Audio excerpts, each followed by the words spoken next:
तस्वीर तो पहले हो चुकी है, लेकिन सिर्फ एक दो बातों की तरफ इशारा करना है। नमाज जमात के मसाले की तरफ तवज्जो बहुत ज़रूरी है।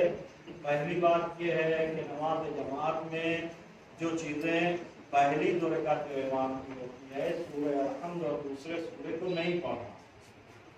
इमाम की पहली दो रकात इंशाअल्लाह इसमें बहस होगी, अपनी नहीं, पहली इमाम की पहली रकात और दूसरी रकात में सूरह अल-हम्द को और दूसरा सूरा नहीं पढ़ना है, बल्कि सुनना है। और बकिया चीजें पढ़नी है, लेकिन पढ़ने में भी इतनी तेज ना पढ़ें कि दूसरों को परेशानी हो।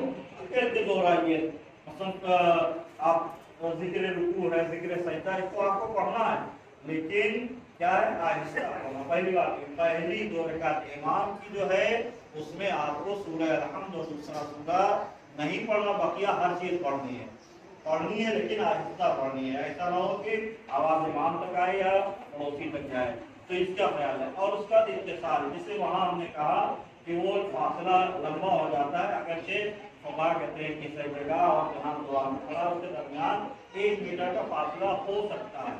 वहाँ थोड़ा सा कभी भी अगर इधर बच्चा हो गया उधर बच्चा हो गया तो पीछे वालों के लिए रास्ता मुश्किल हो जाएगा।